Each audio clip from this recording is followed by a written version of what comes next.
How's it going? Are you alright? I hope you are, because this is the Eldercast number 3. I'm Damien. And I'm Harry. And we're back. We've come back, like we always do, you know? Yeah, coming back with another topic, another thing we want to talk about, another discussion we have coming to you. So, what did we discuss the first time? The Civil War. Then we discussed Mirac. Yep. So this week, I think probably one of the most interesting characters, or one of the most interesting characters in Elder Scrolls history. Yeah, for sure. For sure. Great character. I love Mirac. Yeah, he's awesome. Yeah. He's awesome. He's great. He's a cool guy. So, this week, we're going to talk about the Daedric Princes. Specifically, we're going to be ranking them. Yeah, I think that would be a fun topic. Going off of our personal opinions and, Again, and hoping to expand everybody's knowledge on it. Yes. And also greatly influenced, the tier list is going to be greatly influenced by, like, their deeds and stuff. Oh, yeah. Again, you surely know at least some of them. You surely know what at least some of them stand for. Some of them aren't very good. No, but some of them aren't are very nice people. Yeah, and it's just kind of... some of them are actually quite nice, in their own way. It all just makes for interesting development. Once again, what do they stand for? Again, their morals. Beauty of the Elder Scrolls. Yeah, and I feel like that's kind of the point of them, to find one you align with most of all. Yeah, yeah. Find one that's a bit of you. Without a doubt. If you can even say any of them are. But regardless, though, whether you side with any of them, they're very interesting. They are. Again, because they all have their own kind of... their own morals, their own standards, things they live by. Yes. Yeah. And each have a different part of you in game. Missions, things like that, are influenced by them. It's cool. It's good stuff. It's good stuff. Yeah. But I think first talking point should probably be on you, because again, they are the you have the Aedra and the Daedra. Specifically going to be the Daedra today we're focusing on. But I did a bit of reading, and I found that there is another Daedric prince that no one knows about, called Athelia. Again, I don't think I actually knew of that one. Again, it's only talked about in Elder Scrolls Online. She is indirectly mentioned in Oblivion and Skyrim. Oh, but cool. She's directly spoken about in Elder Scrolls Online, the Necrom DLC. She's the Daedric Prince of Paths, the mistress of the untravelled road. Her existence, including her power to alter fate, was erased from the memories of all beings by Hermaeus Mora. She was primarily worshipped by Aelids, the Heartland Elves, which I think is really, really cool. She ruled over the realm of Miramor. Fargrave is a fragment of this forgotten realm. Right, so kind of a long lost bit of history. Yeah. Completely erased bit of history. Yeah, again, all from Hermaeus Mora. Yep. So again, I do love that about all the Daedric princes. They all kind of they don't all get along. It's like they're all Daedric princes, but no, they do not get along. A good example of that like is Vermina and Hermaeus Mora. They hate each other. Yeah. Well, to be fair, are there any Daedric princes that like each other? I do believe there are. Yeah. Yeah. Surely. Yes. Or there has to be. Get along, or at least mutually kind of agree to stay out of each other's way, or have some sort of mutual agreement. I don't know. Miramor is a large desert wasteland filled with gargantuan skeletons and surrounded by an auroral sky. While Athelia is active, it is filled by shattered mirrors and crystalline structures, and the sky is fractured by cracks. Those elements were not present in Fargrave before Athelia's return. Yeah? The memories released, so this is a quote from Hermaeus Mora, I do believe. The memories released from the two glyphics are accurate and true, Athelia, the Prince of Paths, the mistress of the untravelled road, the unseen. Okay. Her ability to alter fate, to shape destiny to her liking, was a threat to all reality. It still is. And that's... I love that. Again, with all the Daedric Princes, I feel like... I don't know if this is something that's happened over time, they kind of get more powerful over Yes. time, and then it gets to a point where they all kind of band together, all have some kind of agreement that one of them is getting a little bit too powerful, or is commanding a little bit too much. Yeah. On the mortal realm, and I love that because it just adds this kind of, what would you call it, this layering of just Yeah. I don't know, this layering of just lore. Yeah. And because again, you really don't hear anything about her, but again, she seems like a very interesting character, a very powerful character. Too powerful. That's the whole point, I think. And yeah. She was seen as an existential threat to all Daedric princes, and so it is revealed God damn. in Necrom that she was erased from all memory by none other than Hermaeus Mora in order to preserve reality. He feared her abilities were too powerful and dangerous to be allowed in reality, so he convinced other Daedric princes to help him deal with and her. I love it. It's all personal. Like, Hermaeus Mora is the only one that had an agenda against her, really. Yeah. But again, he's just kind of convincing the other ones to be like, hey, hang on a minute, guys. I think she's getting a little bit too big for her boots. She's not going to be included in our tier list, all right? So, well, what if we were going to put her on the tier list, where would we put her? I don't know enough about her. That's the thing. From the lack of knowledge, but the blatant, like just the blatant coolness power. of her. Yeah, she seems like she's very powerful. I'd say has B, a lot of... B or A. But again, I don't know enough about her. That's why we're not including her. If we were, though, I don't know, A. But again, I can't give a proper accurate. Yeah, maybe. Yeah, B or C. We'll say B or C. B or C for sure. Yeah. Because again, we don't know enough. We don't know enough. Okay, so But she does seem like a very interesting character. yeah. Right. So we're gonna get started with our tier list. As you can see, we are here right now. So that was the honourable mentions. Yeah, that was it. So we're gonna get started with Clavicus Vile. All right. Hey, And, clues in the name. Clues in the Here he is, name. down here. The Daedric Prince of power, trickery, wishes, and bargains. He inhabits the plane of oblivion known as the Fields of Regret. It has a countryside style coat of paint, but it's all wrong. Yeah, it's just kind of a bit warped, a bit twisted. Yeah. It's just not quite right. No. And I think the Fields of Regret is bang on point. Absolutely. Yeah. Because again, I think anybody who worships Clavicus Vile doesn't really get the best bargain. No. It all appears. Usually tends to be people who worship Clavicus Vile usually tend to be what, like vampires? Yeah, vampires. Yep. Vampires worship him. Who else? Heavily. Do you know who else? So just like tend to be his worshippers. People who want to like really. rise up in the world. Lots of politicians. But again, he also seems the most human out of the Daedric Princes. He enjoys meddling with mortals. And as well, he split his power into two. He split his power between what? Because he's like two parts of the same. Because he has the human side, and then he's got also the dog. He's a Barbas. And I think it is. I don't know really. Technically, they're both Clavicus Vile. Yeah, but a lot of the time I think it's because it's not almost like loneliness. He likes meddling in the mortal realm because he likes kind of meddling with those matters.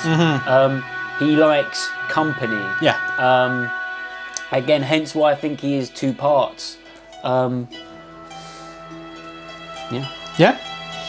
Yeah, so I don't know if you've got anything else to add to him there, because he's a very interesting Daedric god. Yeah. So again, the most human-like out of all, probably the most kind of like down to earth, most I wouldn't say rational. No. But so there's a wide range of unnatural things occurring here. Twisted foliage. Most of the architecture appears strangely melted. Its wretched form is said to represent Vile's mindset, a green, sunny and pleasant land interspersed with tranquil ponds under an expanse of clear blue sky, reflecting Vile's view of himself as a playful and fun-loving god who basks alongside his companion, Barbas. Because he's quite like an immature god. The pleasant appearance concealing Vile's true temperament, which is likened to that of a child, cruelly playing with insects. But again, I think it all plays into kind of the fact he is two parts of the same coin. he doesn't want to be alone. He seems quite a troubled one, to say the least. And what we're going to be doing with each of these... the most innocent out of all. With each of these princes, we're going to be going over their realm as well. Because again, hey, how can you not? How can you not? It's all their realm is them. You know what I mean? Because it makes what makes them a Daedric god. Yeah. Okay, so we have an S tier, an A tier, a B tier, C, D, E, and F. All right. Yep. Thank you. That's all right. What we're going to do is we're going to put him on... Hey. What do you think? I think, it's the first one, so I think he should just go in the middle. And we can move them as we go. And just put him in C for now. Start. Yeah? Yep. All right, so to start off with, Clavicus Vial, C tier. Awesome. Because I think that's a good That's not place too far for off him for him anyway. Because no, I think it's bang on, dude. Because he's not too overbearing. No. But he is not powerless. No. But then he's just a real interesting character, and especially the missions you have to do for him are so bizarre, and it all makes him more interesting, makes him more fun because it's not something you quite expect. Yeah, that's just it. Anyway, next one. Boethia. An interesting one. This is a good one. All right, let's have a little look. So, Boethia is the Daedric Prince of deceit, conspiracy, treason, and the unlawful overthrow of authority. You know, down with... Yeah, kind of your not your rebel. Down with the man. Yeah, sort of thing. Rebels. Absolutely. Yeah, just anybody who's just a bit of outcast, a bit of an oddball, doesn't quite fit in. She's best known for her role in the Dunmer's separation from their brethren. She's widely hated, but is heavily worshipped by the Dunmer. Yeah? Her plane of oblivion is called Attribution's Share. Attribution's Share. Interesting name. Attribution's Share. The realm of Boethia is described as a country of labyrinthine policy and betrayals, with maze gardens and twisted towers. It was formerly known as Snake Mount. One realm under the prince's dominion, called Boethia Stadium, consists of stormy skies, volcanic islands, and lava seas, very similar to the Deadlands, which we will get to before long. Yeah. Sounds pretty twisted, pretty not fun. But definitely, I could think of worse realms I would like to be in, but I would not like to go there. No. So, definitely sounds quite sick, quite twisted, quite malicious, hellish. But, yeah, but again, definitely not the worst. Not the worst. Although usually avoided by mortals, Boethia uses this particular realm to host prestigious arena tournaments so that the mortals can earn her favour. She is known for kind of arena-like tournaments, kind of what would you say? Just battles? Yeah. Yeah, that's exactly it. Yeah. The most well-known of these tournaments is the Tournament of 10 Bloods. Wow, that I do not know. So champions from each of the major 10 races of Tamriel are taken to the realm. Jesus. Where they battle one-on-one to the death. The victor earns the prince's favour, the title of the chosen one, and a suitably martial prize, such as the gold brand, which is one of Boethia's artifacts. I would artifacts. love to see this in the next game. Oh, wouldn't it be great? That would be amazing. Or like DLC, a Boethia DLC. Yeah, say like I know like the Pelagius Wing in the start of the Shiragora. Yeah, Mind of Madness. That. You go to a place, takes you out of there, you get transported away, and then you're like, hey, where am I? And you're one of the 10 Bloods. Like Boethia's like land. That could be a really cool mission. I'd like to see something like that. So, where would you want to put Boethia? I'd say one above Cleric as well. B. I'd give him a B. Okay. Yeah, give her a B. Yeah. Amazing. I don't know if you agree, but that's again we can move them around, but for now, yeah, Clavicus Vials at C and Boethia at B. I'm quite happy with how we're going. Yeah, so Boethia is fantastic, and I think that's a appropriate sort of tier for her anyway. You know, we've got cool. I think that's a good place because again, a bit above Clericus Vial, you know, a bit more powerful, a little bit more edge. She definitely has potential to be in an A. No? Yeah, I think she has the potential, but I wouldn't keep her a B. I wouldn't, Because I thought, because in the grand scheme of things, you know. Remember, this is our opinion, you know? And if you beg to differ, you can go, I don't know. Enjoy life. Yeah, go enjoy life.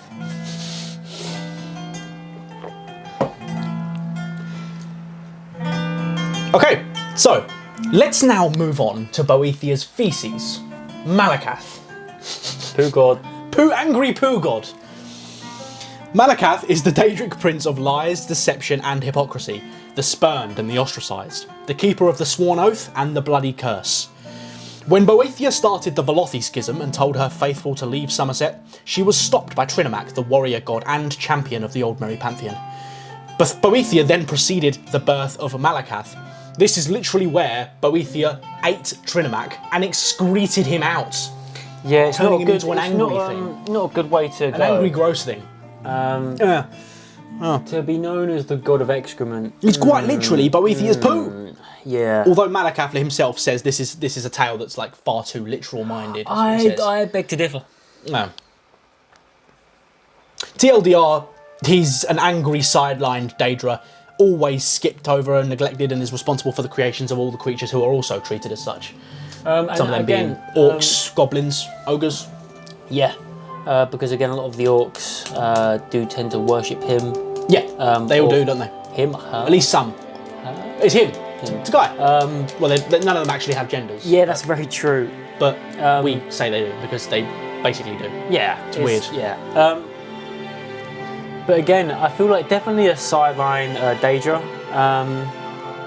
which is a bit of a bummer because again, it doesn't really have any part in the game per se. It's just again quite minor. But yeah, I feel a bit sorry for him because again, he's just a bit of a sideline god. Doesn't really get as much love as the other ones. No, that's probably why he's so angry. Yeah, probably is exactly why. He's the poo god and he gets no light. Yeah. He gets nothing. He gets Poo doesn't nothing. deserve light. He doesn't. We need to stop. He deserves to be shunt to the side and absolutely, honestly, frankly, taken to the toilet. Malakath is the first of the four corner of the House of Troubles.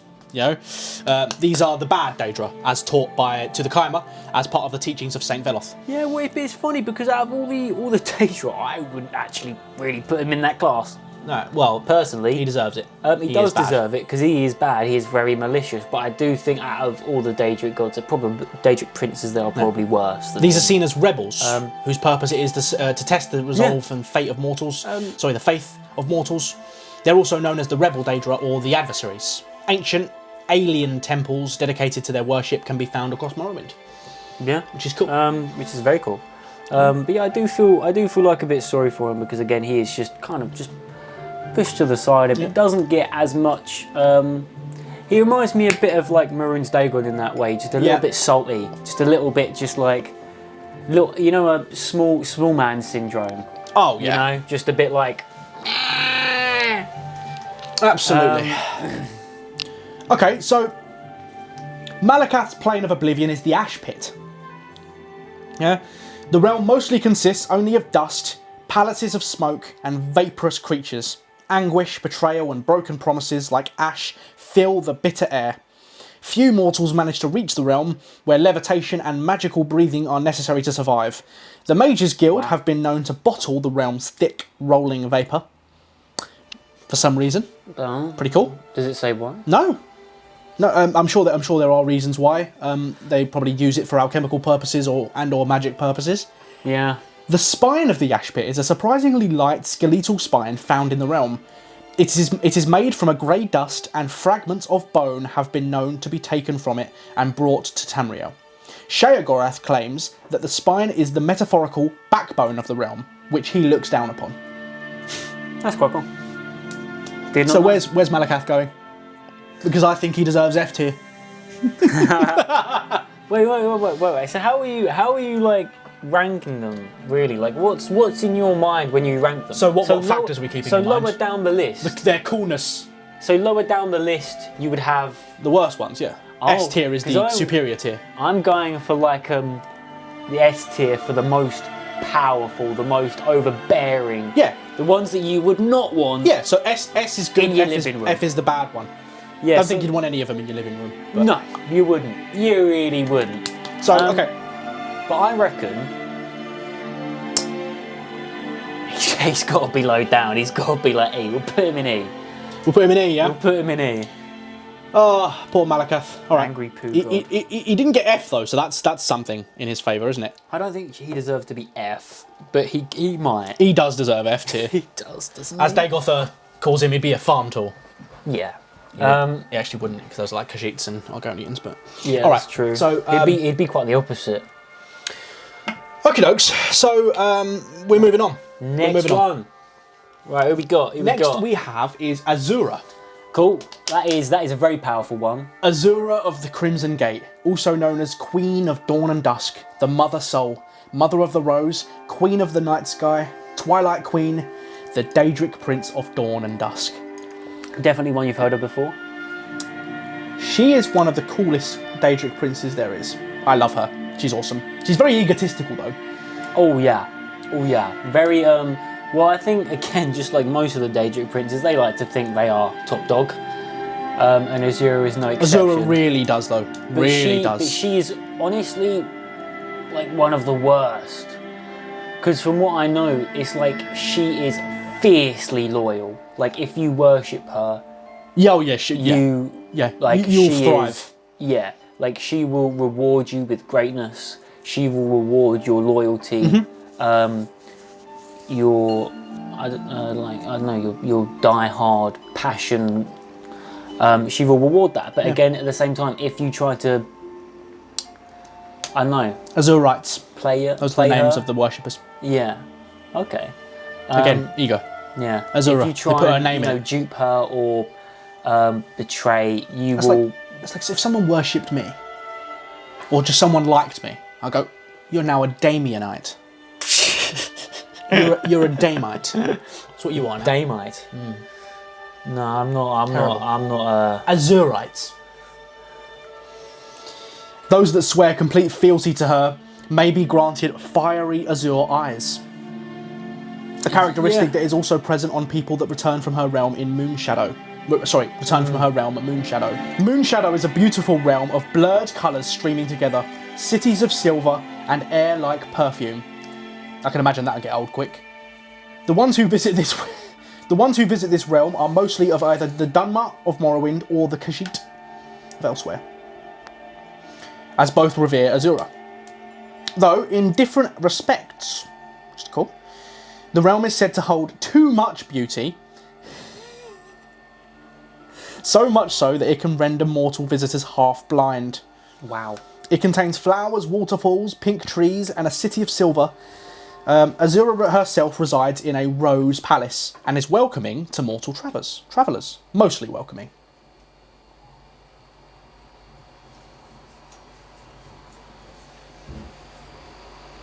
To the Khajiit, Moonshadow is where Azura tends the gates of the crossing, the bridge between Nirni and the afterlife beyond.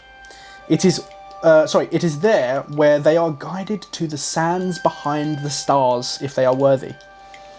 According to myth, as Azura wept in literally how it's spelt, wept in the great darkness after the death of her mother, the light from her tears chased away the darkness and eventually left a place of moonlight and shadow.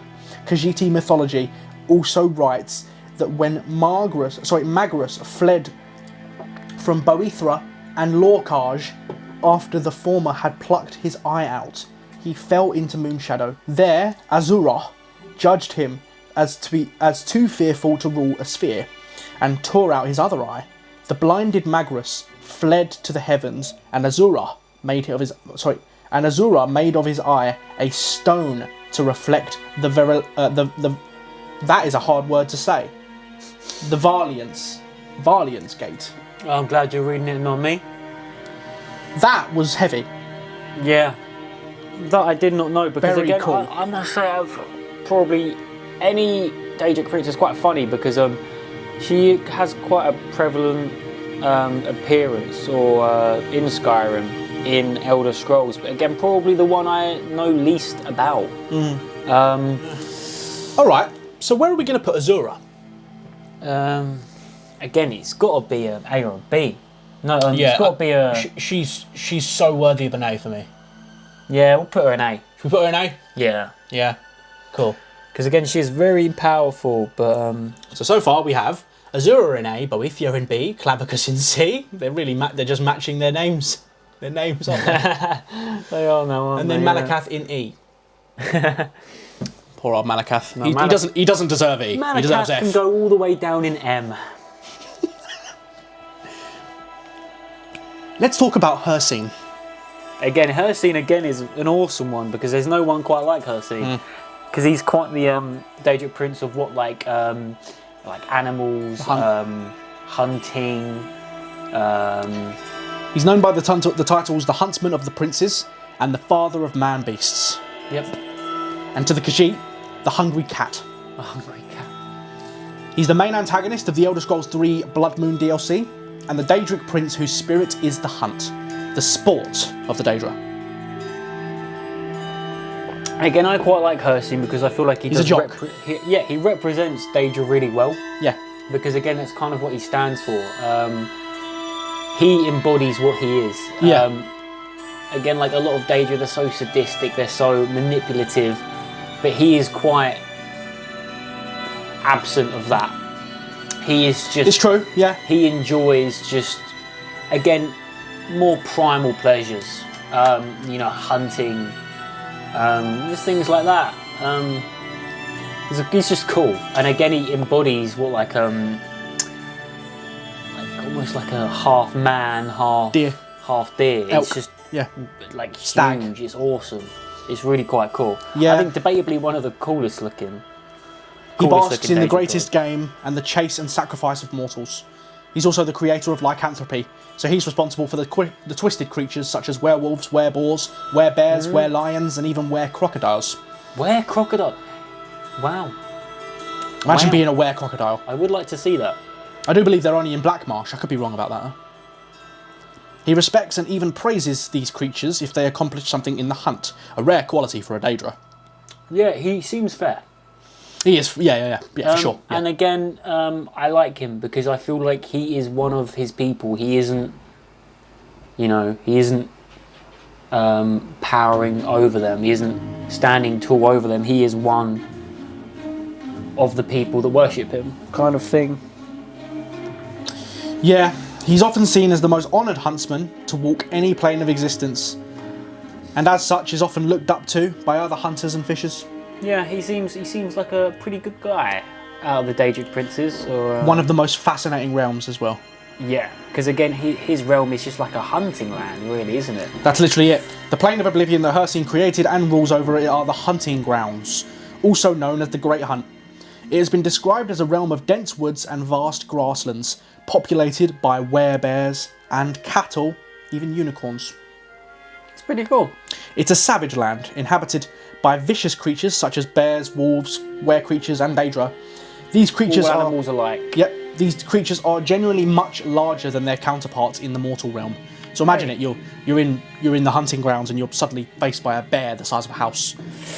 I would rather not. Terrible. I'd rather not. Yep, the spirits of animals from the mortal realm are a common sight within the hunting grounds, as Hircine brings them in to please his followers. All who die within the hunting grounds are doomed to remain there after death. Inhabitants of the realm may take on the shape of various animals to participate in the eternal hunt. So if you're there, you're a normal man, you get put in the hunting grounds. You might end up turning into a bear the size of a house. You can choose, yeah. Yeah, I think he gives you free reign, to be fair. But then at the same time, I don't feel like any of these are a really great deal. But then, do you know what I mean? I don't feel like any of them are really that. Now, Daedra would call Hircine a farm tool, and he would have F tier. But we're not Daedra, we're tried and true. Yeah, we give them a little bit more respect than I love Hircine. Hircine he was my favourite. He was my first. It was the very first Daedra that I really, really loved. Yeah, he's got to be A or B. A or B, I reckon. Let's put him in A. Yep. Yeah, if I remember right, he's probably one of the first Daedric Princes that you were. Yeah. He's for sure. Again, I think it was when you played a lot of ESO. Yeah, that's what this picture's from. That's what I love about ESO. It was so great and in depth with the lore. gameplay wise, not going to talk about it. But lore wise, it was good. It was rich. Yeah.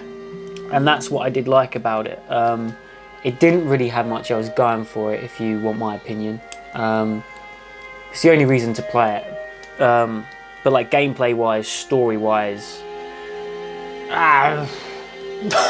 but lore wise, it's so rich. So rich. And again, that's why you play Elder Scrolls, because just to get that more, just to build up that lore. Yeah. Again, I really wish I'd played it more, because there were some really cool missions in that. Yeah. Anyway. No. Biggest map, right? Biggest fixed map. Yep, biggest fixed map in Elder Scrolls. Daggerfall has the biggest map, but that's because it's random. Like procedurally generated. Cool. It's not like no. It's not like Skyrim or Oblivion or Morrowind, where you just have like an area. Hey, can I see that hat? Infinite. You want to see this hat? Yeah. Why do you want to see this hat? Can I see it? It's mine now. I stole it from you. I'm a thief. That's right. We're talking about Nocturnal. Hey, well, I think don't that was very stupid. I shouldn't have done that. Well, I don't think Nocturnal would give me my hat back. No. Not without some kind of not without some kind of trade-off. So we're now talking about Nocturnal. But I do like that segment into Nocturnal. You like that? Yeah. It was pretty groovy. Very creative in that way. Terrible.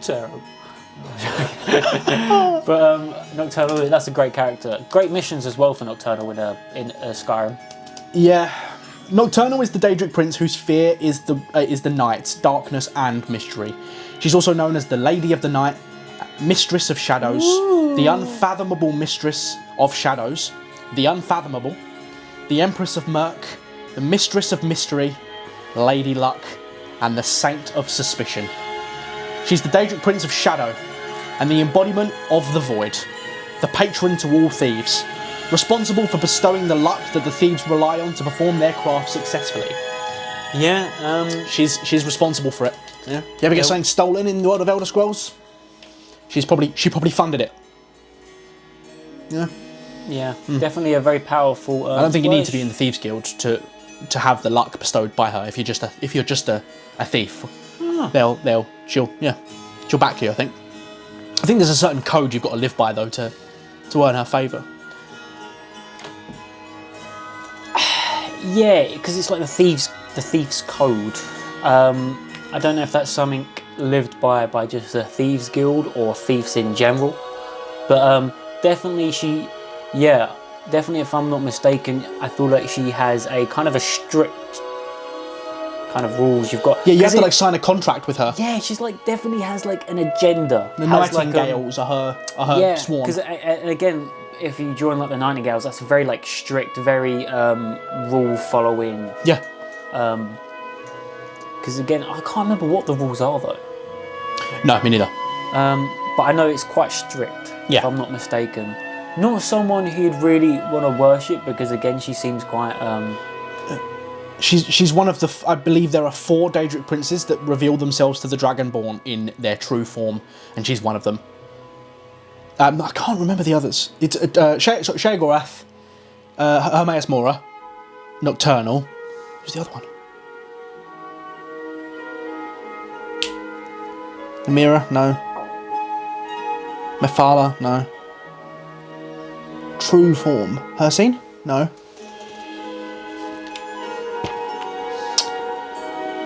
Someone else. Wasn't Molag Bal? It's not Molag Bal, no. Wasn't Periite, was it? No. Claricus Vile? No. Okay, so Claricus Vile, no. No. Berethia? No. Malakath? No. Azura? No. Hircine? No. Nocturnal? No. Yes. Well, yeah, Periite, no. You said no to Periite. Meridia? No. Not Maroon's Dagon. No. Vermina? No. No. Hermaeus Mora? Yes. I'm sick of saying no. Hermaeus Mora is one of them, yeah. I don't know. Are you sure? Are you sure it's not just 3? It might be 3, yeah. I do believe it's 4. I do believe it's 4. I looked it up yesterday. in the DLCs? No, it wasn't really any in the DLCs apart from Hermes Mora. Anyway. The Evergloam is the realm of oblivion created and ruled over by Nocturnal. It's a realm of perpetual twilight and the cradle of shadow. The Evergloam exists adjacent to all other realms of reality simultaneously. It can also be glimpsed when one turns and looks quickly while in the dark. That's pretty cool. When you go like that, you can see it. Doesn't matter, I don't believe it matters who you are. If you're outside, you know, pitch black, no light, got that. Nocturnal's always watching. You can see it. You're always sort of next to it. Yeah, I like that. But then That's I feel like so cool. But then I feel like Nocturnal, what is it? Azura. It's kind of like the opposite of Azura, or is it kind of like intertwined with Azura? Because again, if Azura is dawn and dusk. But I do find Nocturnal quite cool. Maybe kind of the counterpart of Azura, maybe not, but I like it. I like it. Definitely kind of like, you know, quite potent. No, that's not the right word. Quite important to like thieves. Yeah. Not assassins, because again they have their own kind of thing going on. But definitely any kind of They thief. worship Sithis. Yeah. Who's not any of those, Daedra or Aedra. So yeah, that's a topic for another time. We could do a whole Elder cast on Sithis. Yes, cool one. It consists of a primary plane and several pocket realms, including the Shade Perilous and the Crow's Wood. These realms are thought to be constantly shifting and are perceived differently by different mortals. It is filled with forests whose trees cast long shadows over a purple landscape. The land is dotted with crumbling buildings and sunken crypts. Well, that's Nocturnal. The Evergloam. Creepy. Where does Nocturnal go on our tier list? She deserves a lot of respect. A or B, man. A or B? B. I think she's a B. I think she is a B. Yeah. I think she's a B. Yeah. Well, she's definitely very awesome. Yes. She's not. Remember, we've gone nowhere near the S tier yet. Yeah, I know. I feel like we could she could be more fleshed out. Like she doesn't really have So what should we do? What? Which category? More fleshed out? Yeah. She'd be cool in Elder Scrolls 6, wouldn't she? Yep, I feel like she definitely will be in Elder Scrolls 6. Yeah, she deserves to be. If there's anything to do with the Thieves Guild, she'll be probably in it, or have some kind of cameo. So B? Should be in, yeah, I think B. Yep. A or B for sure, because yeah, I don't feel like she's cool enough to be an A. No offense to her. No offense to her. But again, she's voiced by the female Dark Elf voice actor. Boo, but she does an American accent. Yeah. For Nocturnal. But that's what we love about Bethesda.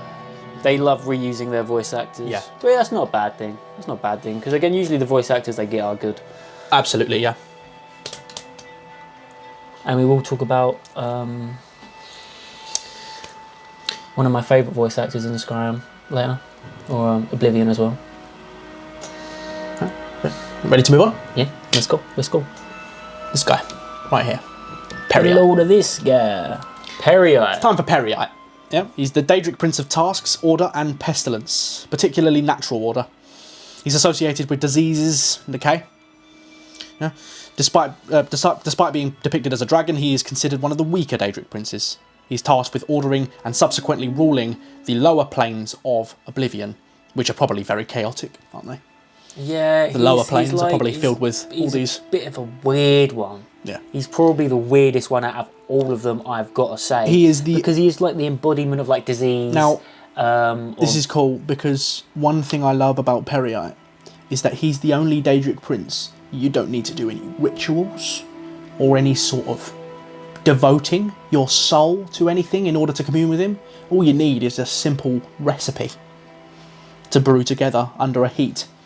You just need to put together a mixture and breathe it in, and you can then speak to Periite. Simple alchemy.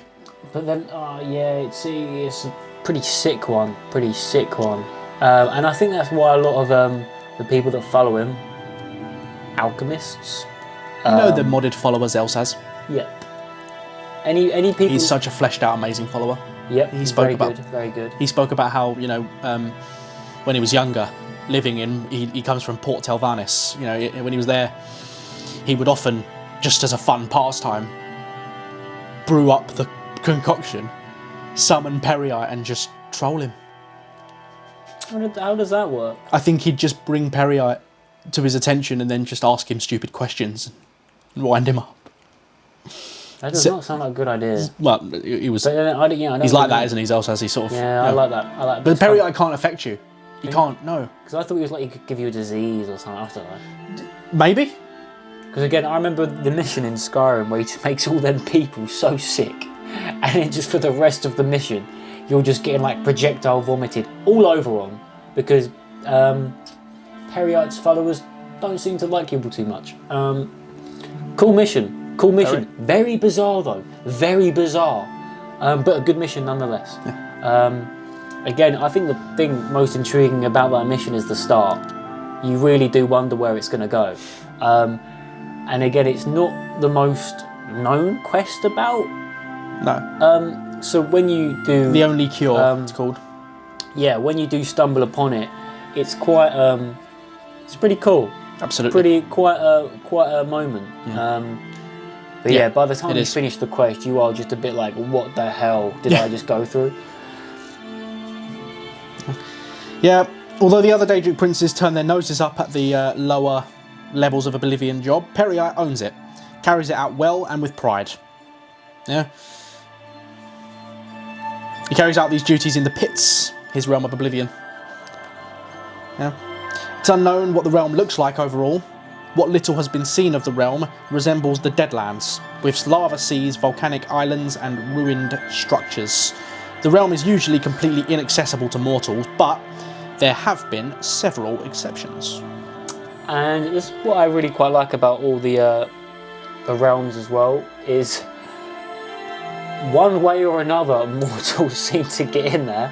I don't really know how, but they do tend to wind up there, which I find quite cool, because again, these aren't people that you play as, these aren't people you know, but they're people that seem to wind up there nonetheless. And I think it all makes for quite good good talking points, good stories, and you never know where Elder Scrolls might go with it. You might be that guy who ends up in Periite's pocket realm of Oblivion, you know what I mean? Who knows? It's quite cool. As much as I do like Periite, I don't think he has much of he doesn't have much of an influence over things, so I can't see him being put above E. Yeah, it's a shame. Deary for me. Deary, I've got to say. But can you honestly say that he's better than Malakath? No. He's going in A. He's going in A. Yeah, none of them have earned an F tier yet. No, none of them are that bad. Well, apart from maybe Malakath. Yeah, Malakath is such an F tier. Yeah, he deserves to go in M tier. We're being so kind to Malakath right now. Poo god. Honestly. Feces god. Honestly. This is my personal least favourite out of all of them. Really? Yes. Now, when I speak about this one, you're going to instantly think of a specific meme. Oh, I already know where you're going with this. This is the one. I might have missed it earlier. hand touches the beacon. But this Daedric Prince, aside from all the annoying memes and the crap mission you have to do for her, she's awful. There's only one way to do that mission as well, and that's just use console commands and remove the beacon from the game. That is the only way to go about that mission, frankly. Yeah. So, yes, she is probably one of the worst because again, I might get a little bit confused here. I do see her quite similar to Azura in that way, but she is a lot worse. A lot more deceit and lies. This Daedric Prince is dreadful. Very quite. She was an Aedra. Or a Magnage. Yeah, because she changed. I don't know how. She was like banished, and then so her realm of Oblivion, she then turned into what she believes to be an extension of Aetherius. Yeah, because I think called the Coloured debatably, probably Because if I'm not mistaken, I think she is the only one who changed. Is she not? Yeah, I believe so. Yeah. Because I knew there was one of them that changed. I don't know if there was two. Meridia. Yeah. But I'm pretty sure it was her. But again, very interesting. But I can't really remember. Yeah. So here we go. We got Meridia is the Daedric Prince of Life and the Lady of Infinite Energies, often associated with the energies of living things and a staunch enemy of the undead. Oh, that might sound like she's a good character. No, she's not. She's very overbearing. Very overbearingly powerful. And I believe she's just a terrible, terrible personality. Yeah, you don't want to be anywhere near her. Awful use of power. Yeah. And again, I think her counterpart in game is bang on the money. She's just annoying. She's still considered one of the more benevolent Daedric princes, though her true nature and motives are not always clear. I dislike her greatly. Yeah, because she just really, again, like a true Daedric prince, wants to make you their pawn. She she wants to control, and she wants you to manipulate for her, because she's a great force, and not a nice one at that. She owns the coloured rooms. It's her realm. Coloured realms are the coloured rooms are a many-faceted realm of oblivion, created and ruled over by Meridia. From what little has been seen of the coloured rooms, they seem to resemble a cross between a coral reef and a vast field of floating stones, strewn with colourful trails of dust or cloud. The ground, in quotation marks here, between the stones looks like luminescent water, but is solid enough to walk on. The skies are described as floating effluvium oceans of crimson. That's a cool word. Yeah, so colourful or vibrant. It has been suggested that the colours of this realm are a reference to the different schools of magic. Hey. Aurorans and their war horses are a spawn of Meridia that reside in the coloured rooms, being made from pure light and have skin tones of virtually any hue. Golden Saints are also reported to reside in the realm. The coloured rooms have been described by those souls who have been there as pretty boring, aside from Meridia's lectures, which are described as pretty boring as well. Wow, she seems a lot less interesting than I would have thought. F tier! But then I think that is pretty bang on the money, because what does she say the first time you meet her? You want to take it from the top? A new hand touches the beacon. And that's enough of that. And I don't want to hear that. I sure as hell don't want to hear her lecture on. Look where I've put her. Down she goes into F tier. F tier! No, she does actually deserve F tier, not just because of that terrible meme. She does. She's an awful Daedric prince. She was banished from the good guys and then tried to make herself a good guy in their image, a mocking version of Aetherius. She's a terrible Daedric prince. She gets no love. There are reports that if you go to the coloured rooms and you stay there for long enough, you end up losing your own mind. All you become is just a ball of light. Oh, yeah, awesome, light. Good, right? No, it's not. It's not a good thing when you have no personality anymore. Yeah. What do you want to be in life? What do you want to be in life? You do not want to be a ball of light. She destroys everything she gets her hands on. Nobody wants to be a ball of light. So there she is. She's in the F tier. She belongs there for many different reasons, not just because of that awful, awful mission. Hey, but at least you get a cool sword at the end of it, so... This one has as many names as I've had meals in my life. Maroon's Dagon. Oh, yeah, he does have a... Also called the Black Daedra Lord, the Lord of Change, Prince of Ambition, Prince of Disaster and Destruction, Master of Razors, Sovereign of Destruction, the Flame Tyrant, the Father of Cataclysm, the Golden Flame, the Flame Father, the Mer Pride's End. Wow, is the Daedric Prince of Darkness and Destruction. And Ambition, sorry. Whose sphere encompasses destruction, change, revolution, energy, and ambition. The Lord of Fire and Flood is associated with natural dangers like fires, All earthquakes, flash floods, thunderstorms, and other natural disasters have been linked to communions between him and his cultists. The prince is also said to be the author of the Mysterium Xerxes. Mehrunes Dagon has an insatiable hunger for destruction. Yeah? Yeah. The second corner of the House of Troubles.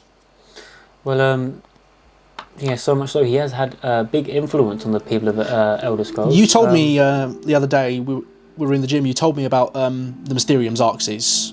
Yeah. Tell me more. Well, to be fair, if I can remember well enough, it's a very interesting. It's something that almost like propaganda that Mehrunes Dagon made, just kind of a set of like, if I'm not mistaken, like kind of rules or. You just said it's full of just terrible, evil things. Didn't you? Yeah, it's full of just insatiable, horrible things that no person in the mortal realm should ever read. Destroys your mind when you read it, right? Yeah, and you need a lot of training. I think you need a very strong mind, a lot of training to even read this book and not go insane from reading the book. Mankar Cameron read this book, didn't he? Mankar Cameron gobbled it up. He loved it. He was like, wow, this is such a good read. I'm going to make the commentaries of the Mysterium Xerxes. Never can say it. And it was quite Bethesda doesn't make it easy for you to say these things. No, they just don't. They really don't. But then all the more reason why I like Bethesda. Don't make it easy. Make it easy. Second corner of the House of Troubles. And so yeah, he made this like the commentaries on the Mysterium Xerxes. Easy for me to say. And with that, he kind of conjured up the Mythic Dawn from it and kind of had this kind of cult built from it. That all kind of worshipped Mythic Dawn. Mehrunes Dagon. Very, very interesting stuff. And it was great story. He's the monster villain and overarching threat in Elder Scrolls 4, Oblivion. He is so corrupt, so malicious, and he just wants pure evil. He literally just wants to dominate Nirn. He just wants to overcome, engulf it in flame. Yep, he just wants the plains of Nirn just to become the Deadlands. That's it. Yep, brings us here. Yeah, the Mythic Dawn worships him, and his artifact is Mehrunes Razor. It's overpowered in the game, Skyrim at least. Yeah. Small chance to instantly kill. I remember I killed my first legendary dragon with it. Yeah, it was. If you ask me, it was very Skyrim. It was very Skyrim because it felt very like Skyrim. It was just so weird because it was like has a small chance to instantly kill. So it's just a dagger until it's not. The only point, it was just kind of random, if you ask me, because it was kind of useless, but then almost like it wasn't even OP because the only person who I could really find it worth fighting against was like the Ebony Warrior. Yeah. Because it was just so random. Because the dagger was useless. I used it a lot. I didn't because it was you would have it with another dagger, and I would have a really high level like Ebony Dagger or Daedric Dagger, like Legendary Smith Tempered, and I would have that. I would dual wield it with the Mehrunes Razor, and you'd attack so quickly, and like it wouldn't be a small chance. It would be like, honestly, it'd be like every 15 hits. Yeah, it'd kill something. I could imagine dual wielding that. You know, on the one-handed perk where you could swing weapons faster. That's it. That's exactly it. Because daggers you could swing faster than swords in that game. Yes. Which is what really 2 daggers I used. But it looked awesome. It looked really cool. Yeah. But I never used it much in game because I just found it useless. Because to be fair, by the point I probably got it, I was probably so like OP anyway that I was just like, what's this? Sorry, go on. Yeah, no, I was just found. Yeah, no, carry on. No. I was just going to say, Mehrunes Dagon's plane of Oblivion is the Deadlands. We spoke about it quite a bit already. One of the realms you get to go to most as well. That's it. Yeah. Oblivion. Oh boy, do you go there a lot? And now with the anniversary edition in Skyrim, you get to go there too. It's quite cool. Yeah. The embodiment of its creator's sphere, The dimension is fraught with natural disasters and destructive change. Appropriate. It's pretty awful. The area known as the Burn is covered by an ocean of lava scattered with scorched volcanic lands and ruined structures. Many lesser Daedra roam the realm freely, but Dremora dominate the hierarchy. Yeah, there is a lot of scamps. Yes. And the Sever is a region of the Deadlands with light soil covering jagged rock with sulfur pools throughout, fierce winds and constant lightning storms. Destructive tornadoes and extremes in temperature characterize the region. The capital of the Deadlands is known as Destruction's Solace. Wow, that's a cool name. That is a really cool name. The force of change, one of the elven forces, flows strongly in the Deadlands, as all aspects of Dagon's sphere are rooted in change. The currents flow so strongly that one who attempts to tap into the change within the realm runs the risk of being swept away and entering a this is quite small. Entering a synchro.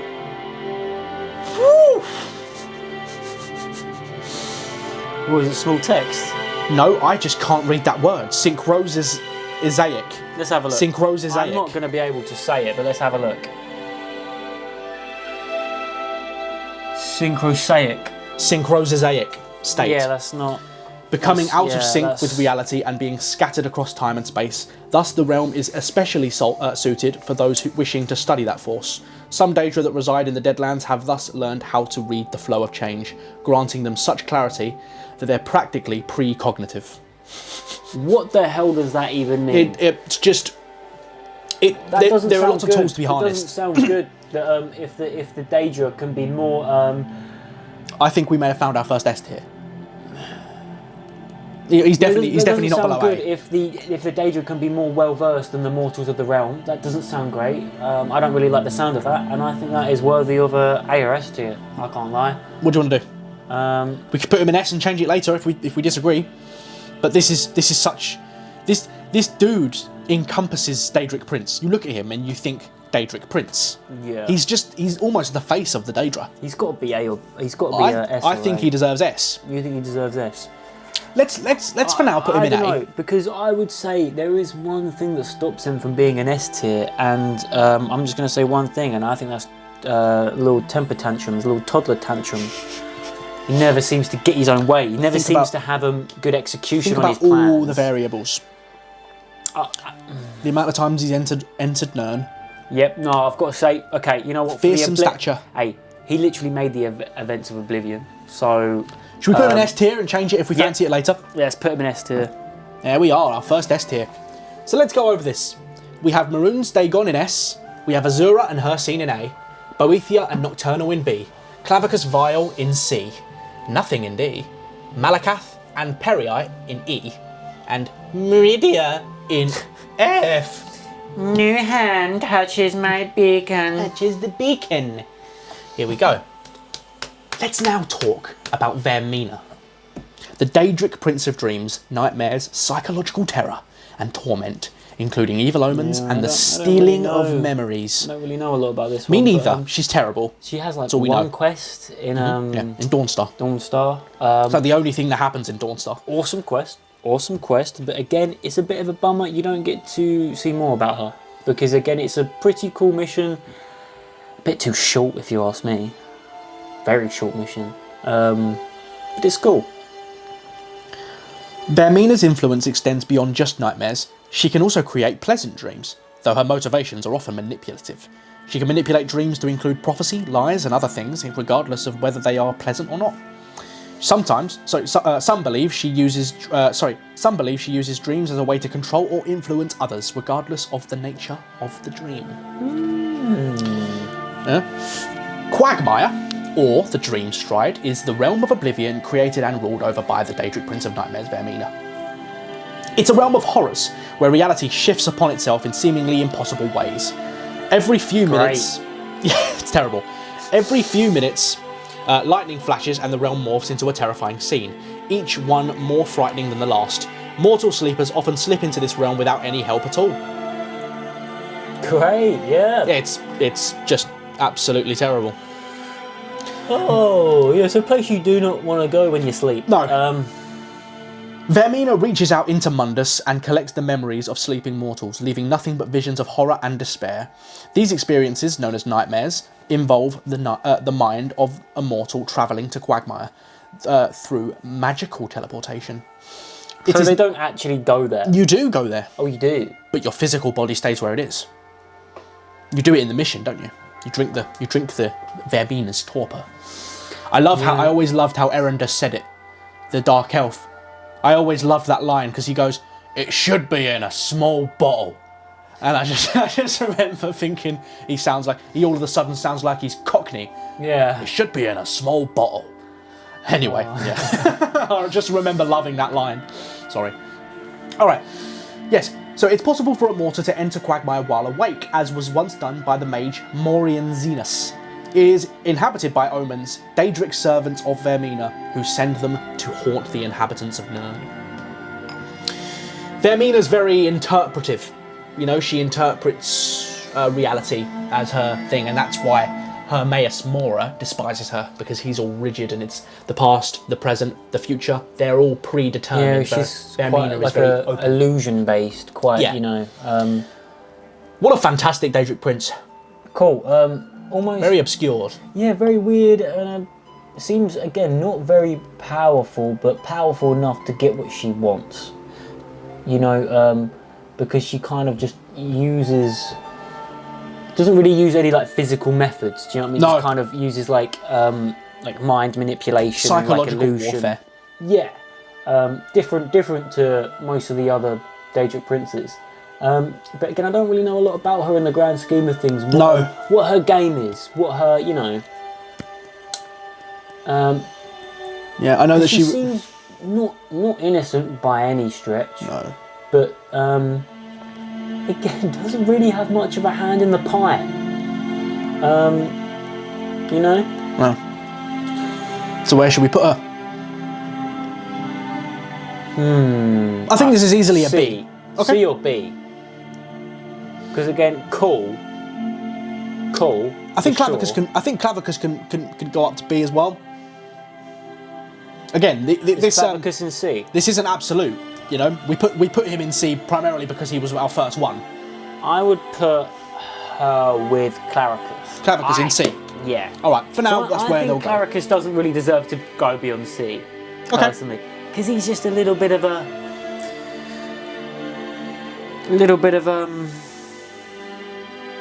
I don't know how quite to describe Claricus, because he's just a bit lackluster to me anyway. Okay, fair enough. Because he's a bit of an everything god. He's just kind of an all-round. I like to think he takes traits from all the.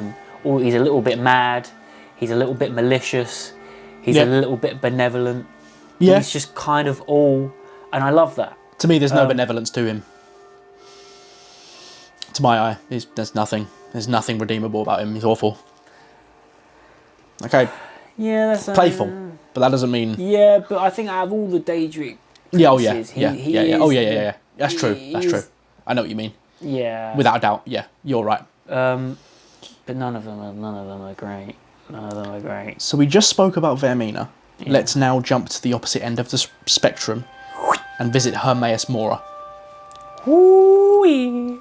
One of the most fleshed out Daedric princes, and one of the oldest. Yeah, probably. I'd say that, and Sheogorath, I'd probably say. Yeah. But he's boy, Hermaeus Mirac's Mora. tormentor. Yep. A lot of people's tormentor, but Mirac especially. Mirac. Oh, imagine being held captive for over 4,000 years, right? And then that man kills you. The place where you have been locked up for 4,000 years, and you don't get out of that place. You don't leave, and he just kills you. 4,000 years stuck with that man, and you didn't even get to step foot outside. That man is sadistic, to put it nicely. What a guy. Hermaeus Mora is the Daedric Prince of Knowledge, Memory, and Fate. He's known for his vast library realm, Apocrypha, which contains all forbidden knowledge. Mora is often depicted as a grotesque mass of tentacles and eyes, representing his role as being of immense knowledge and wisdom.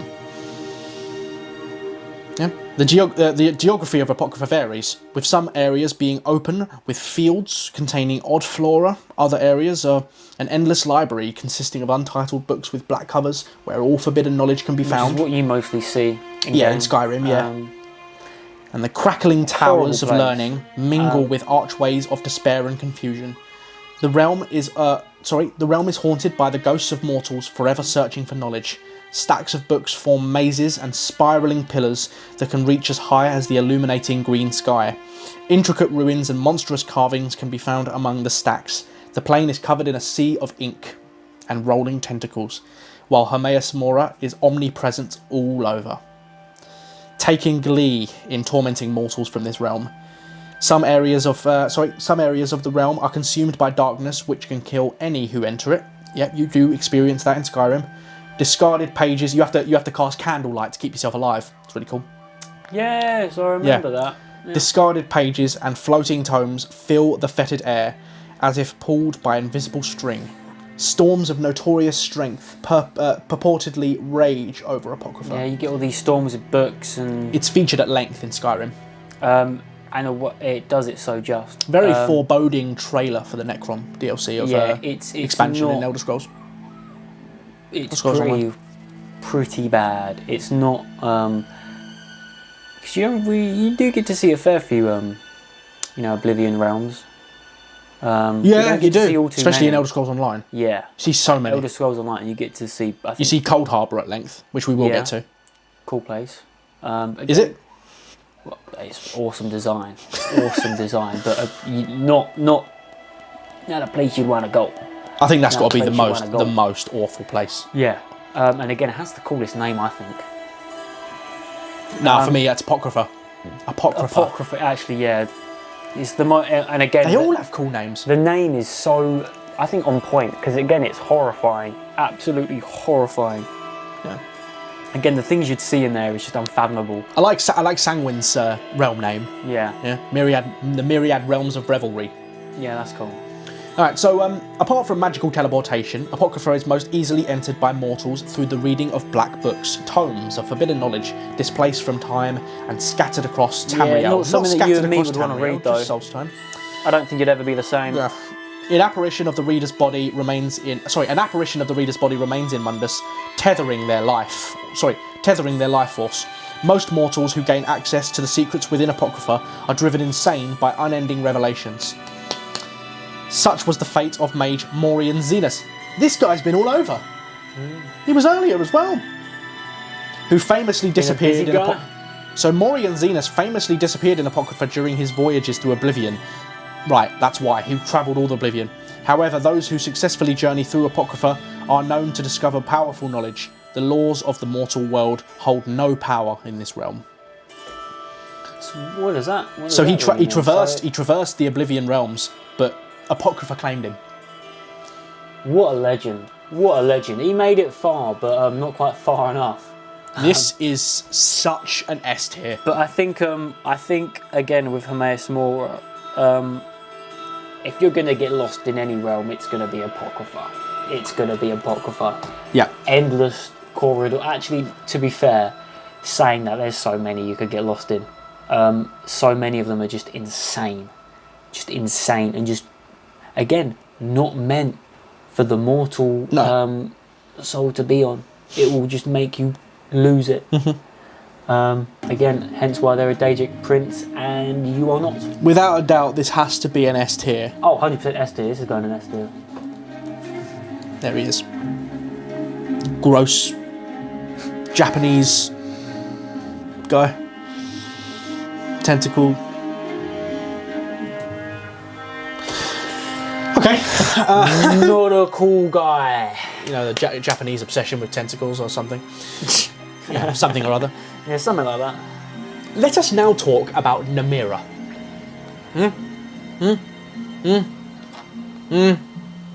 Cannibals and all that.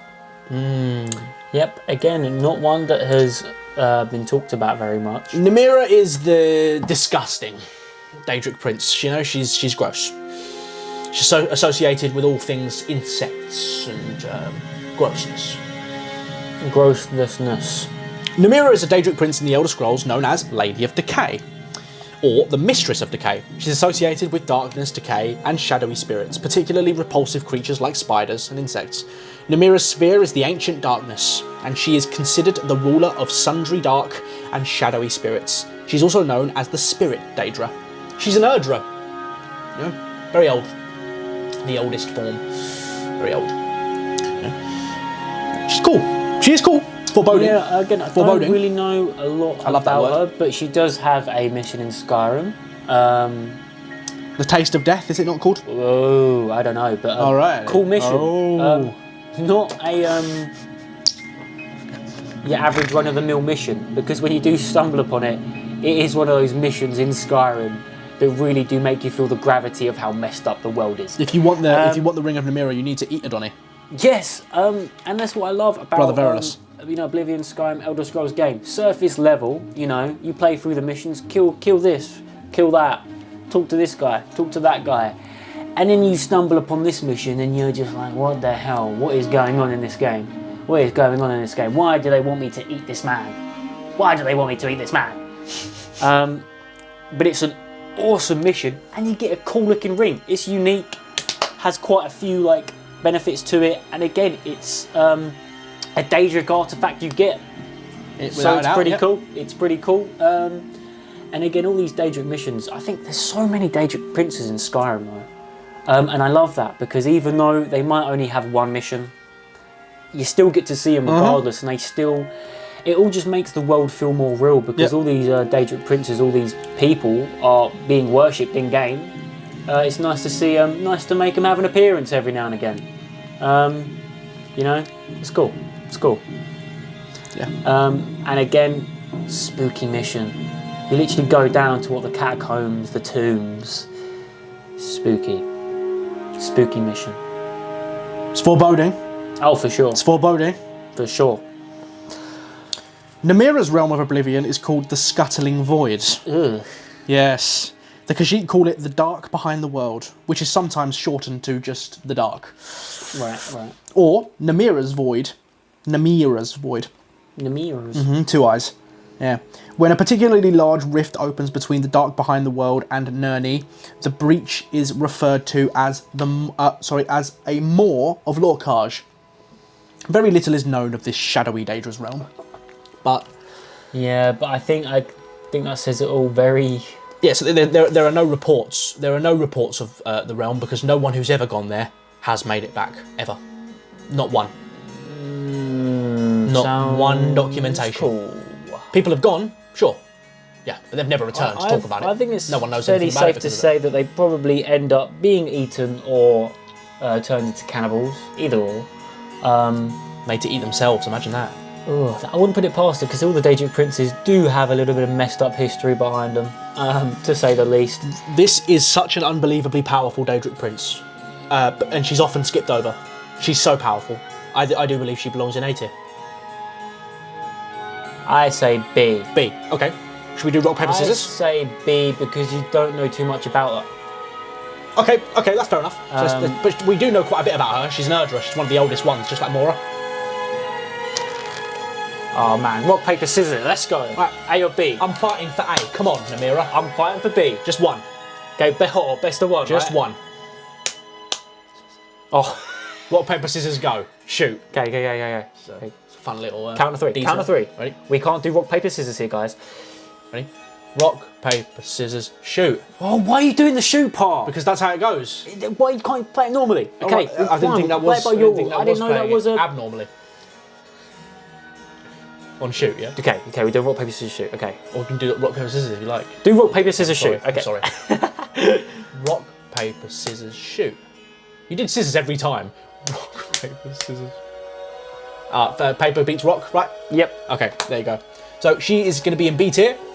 We know how to play rock, paper, scissors, guys. Guys, we know how to play rock, paper, scissors, guys. we do know how to play, but he got it all wrong. He doesn't know how to play. Right. Anyway. Mephala is the Daedric Prince of secrets, lies, murder, sex, and plots. She's also known as the web spinner, and spider. And her realm is So I think that kind of says it all, really, doesn't it? Her realm is called Marthalas. Her realm is called Marthalas Web, or the Spiral Skein. She's considered one of the Dunmer's good Daedra. Mephala is often depicted as a multi-limbed woman, sometimes with arachnid features. Yeah, you see her in ESO, and I remember that horrible appearance, an appearance that I do not like, that I do not appreciate, because she was a spider with not cool stuff. A woman's face, but cool red eyes. Yeah, it was awesome, but horrifying. She's foreboding. Yeah, for sure. Definitely seems cunning.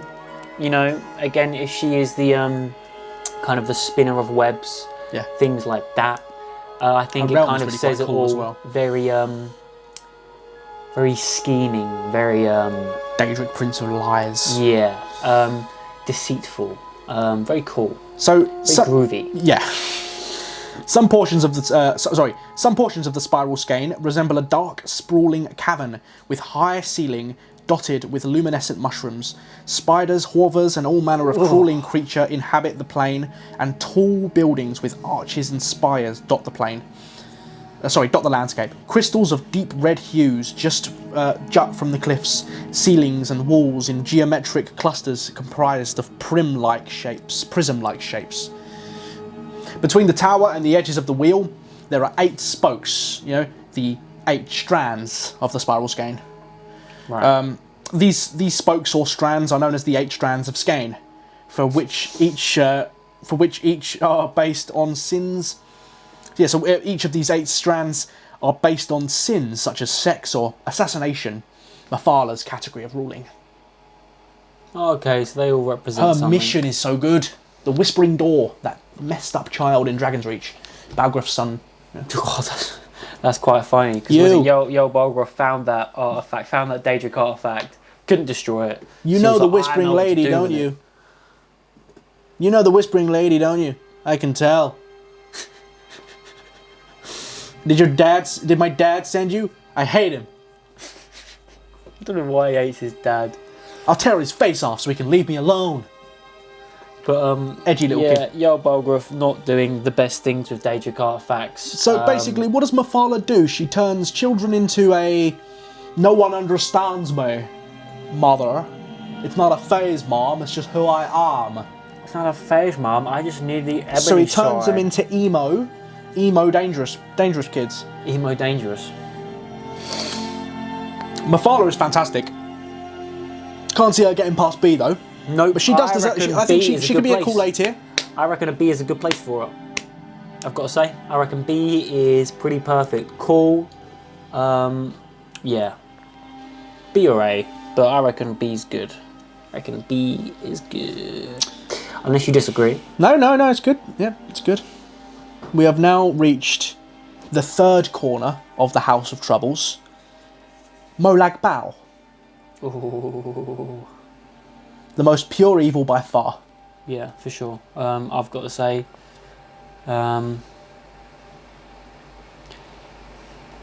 he's S tier. Oh yeah, He's S tier. Even talking about he's S tier. Don't need to even discuss it. He's just the worst. He's just the worst. Well, I think it's dreadful.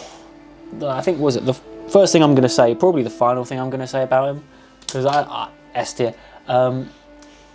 How he made vampires. Please tell me if I'm wrong, but from what I know, he basically I was this priest lady, and he basically just raped her, and then with that, that's LeMay.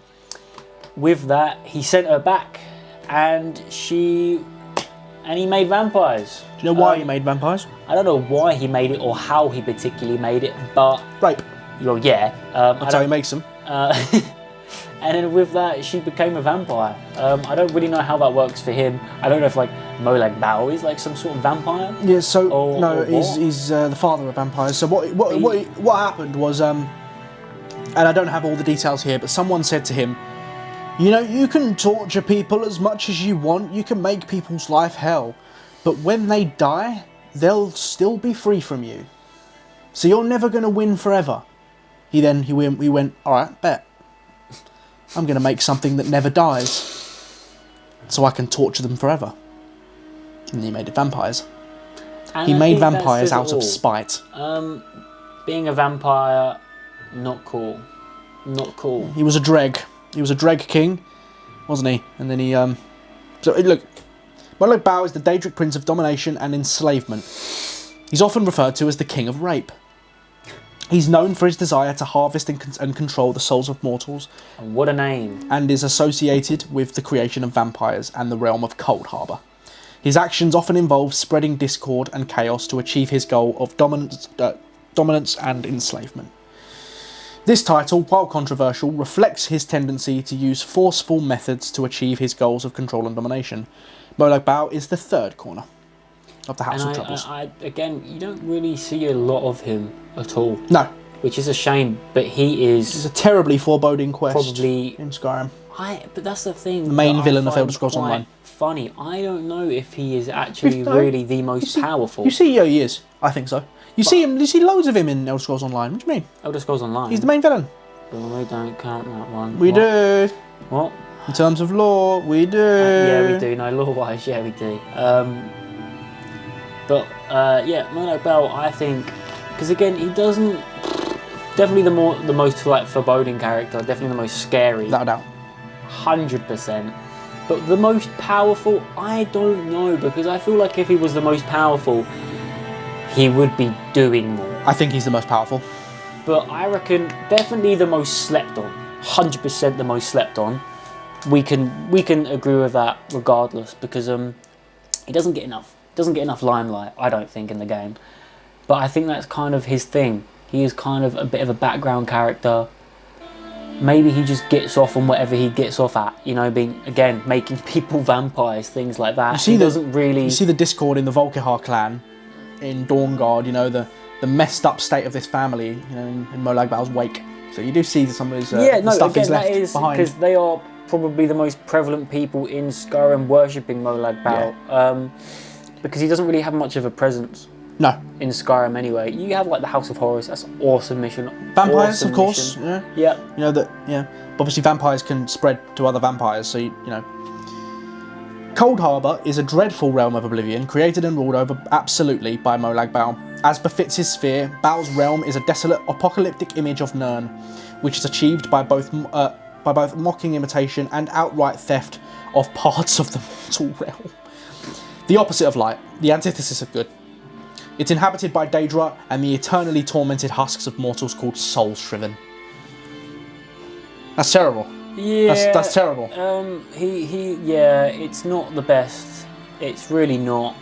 Mortals who made deals with Molag Bal can no. also be found living in Cold Harbour. Not sure I'd call it living.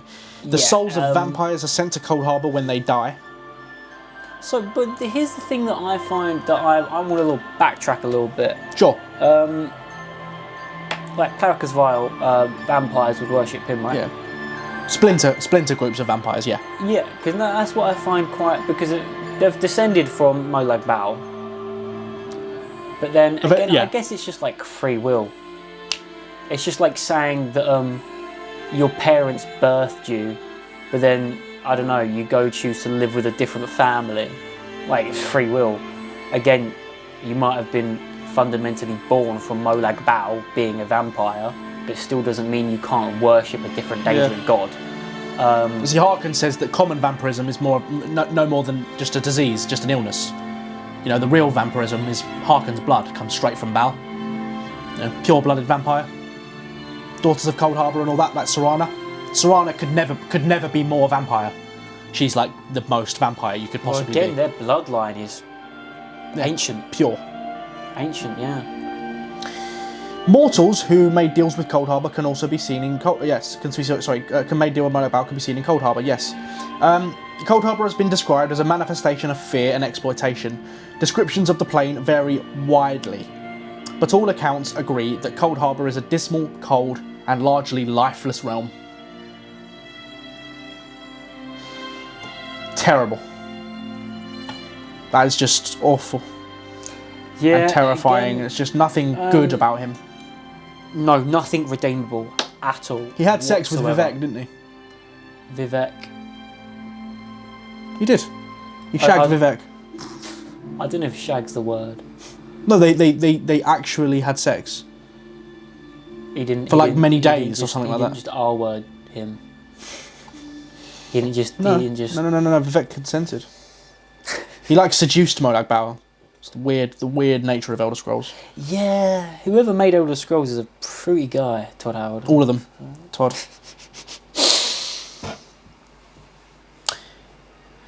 You want to eat some cheese? Hey, on to the next guy. That was terrible. Sheogorath is the Daedric Prince of Madness, ruling over the realm of shivering isles in Oblivion. Yeah, crazy guy. His realm is Crazy divided guy. into Mania, a colourful and fantastical land, I wouldn't really say that. and Dementia, a dark and ominous side. Yeah, and again, I think it's just I see that as like two sides of the same coin, like two halves of your brain. Yeah. Two things working in conjunction with each other. And I feel like that sums up Sheogorath so well. He is just an absolute victim. He is an absolute tormentor of his own power. His I'm sorry about power- this. Molag Bal, S tier. Oh. See, Sorry, we, Molag. We already knew he was going up there. We already knew he was an S I should have done it straight away. already knew. He will always be an S tier. Yeah. I mean, yeah, so madness in Sheogorath's sphere can be anything and is subjective, influencing It's- everyone to some degree. An Yeah. integral part of the Shivering Isles DLC for Oblivion. And I think that is he kind of is as powerful as he is insane. Yes. And I don't know if we're going to speak on... Well, I'm going to speak on Jiggalag here because they are so intertwined. We'll rate them separately, but again, we'll talk about them, I think, together more or less because they are two sides of the same coin. Yep. We will eventually get to Jiggalag. Because from what I know, Jiggalag is the Daedric Prince of Order. Of like chronological... Yeah. Not destiny, but prophecy. And from what I know, he was very powerful, very smart, and the other Daedric Princes didn't really like him because, again, of how powerful, how much power he held over them and in Oblivion. And so they all kind of banded together and were like, hey, we don't really like how much power you hold. So they kind of cursed Jiggalag to be Sheogorath, or one of the same. Mm-hmm. And then with that, every end of the millennia, Was it 100 years? Was it every 1,000 years? At the end of every era, Jiggalag comes back, tries to reclaim his realm, but then as soon as he reclaims it, he's destined to turn back into Sheogorath. Yes, this event is go called... back into madness. And this event is called the Grey March. Yeah, awesome name. What a cool name. And it They conquer it, don't they? They conquer the Shivering Isles. It's quite a thing whether... Sheogorath's forces stand no chance every time, don't they? Yeah. Yeah. He conquers them effortlessly, doesn't he? Yeah. Yeah. And that's then goes why back. in the events of Oblivion, he summons like a champion, someone to kind of save the Grey March, which is when Jiggalag is split from Sheogorath and goes his own way, and then they become their own kind of entity, which is cool. Which is something they didn't touch upon in Skyrim, because when you see him in the events of Skyrim, he is just Sheogorath. You see no mention of Jiggalag. Players can end this curse in Oblivion, become the new Sheogorath. And which is I'm very curious about, because Jiggalag is very powerful, which is why he was cursed to be Sheogorath, which again doesn't make him any more powerless. He just was made insane, so I guess he couldn't really use all that power correctly. No. Which again, why he has like the Wabberjack, things like that. Like that is probably one of the most powerful artifacts in Elder Scrolls. It literally can make people into chickens, make people into food, make your enemies into a cheese wheel. It's just Can't fight the so Wabberjack. wacky. So wacky. And I think it just shows how much he just likes to meddle with mortals. He gets off on it. He loves it. The hero of Kvatch eventually becomes the new Sheogorath, Yeah. which would make the Sheogorath seen in Skyrim the person who ended the Oblivion Crisis 200 years ago. Which is so cool. His Daedric quest is the Mind of Madness. Sheogorath is also the main antagonist in the Mages Guild questline in the Elder Scrolls Online. Yeah. Sheogorath Interesting character. Shame it's not the same guy who voices him, because they changed the voice actor. Did they? And I don't know if you know, the same guy that voices Sheogorath voices Hermaeus Mora. Really? Yeah. What, in Skyrim? Yeah, if I'm not mistaken, the guy that voices Sheogorath in Oblivion and Skyrim is the same guy who voices Hermaeus Mora. Which is a bummer, because he voiced Hermaeus Mora in ESO. Really? But then they didn't use the same voice actor, which is beyond my comprehension, but hey ho. But yeah, very interesting character, and bit of a bummer. I'm not actually, no, I take that back. Very cool when how he becomes the hero of Kvatch in Oblivion, and how he kind of transitions into this Daedric god. Like that, yeah. Over the amount of time he's probably spent in the Shivering Isles, he probably just absolutely loses it. And I don't know if this is like a common thing for Sheogorath to kind of re-embody himself with another mortal or another. Do you know what I mean? No. It was out of desperation, wasn't it? Yeah. Sheogorath is the fourth corner of the House of Troubles.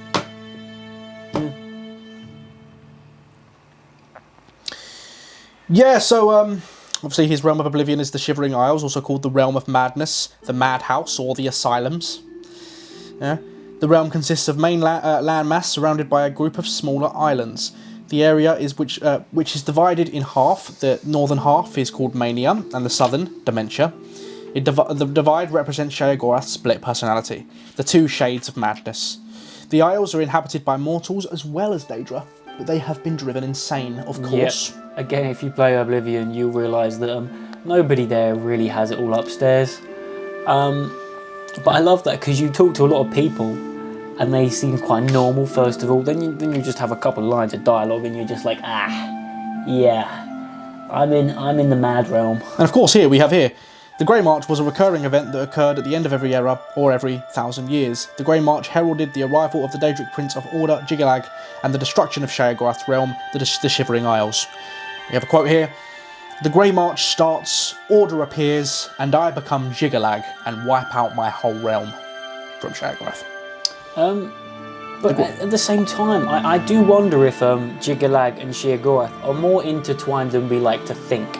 Because as you like to think they are counter each other, it could be that the case of they are more one.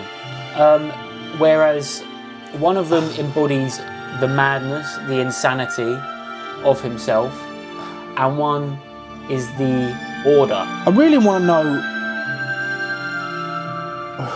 which Daedra did it to him, because the Grey March traces its origins to a curse placed upon Jiggalag by the other Daedric Princes out of fear of Jiggallag's growing power. The curse transformed Jiggalag into Sheogorath, the antithetical Daedric Prince of Madness. But what Daedric Prince did it? Was it all of them?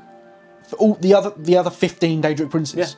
Yeah. I don't know if it was all of them, but I'm pretty sure they all kind of banded together and were like, they were actually very fearful of the power Jiggalag held, because Jiggalag was insanely powerful. This guy needs S tier. He had it all upstairs. Like, was it Jiggalag was order, prophecy, and he could not read the future, but they didn't like the power he held over them, so much so that they all just were like, sorry, Shio, please, sorry, Jiggalag, but we gotta curse you so you don't become as powerful. Like, no other Daedric Prince has had to deal with that.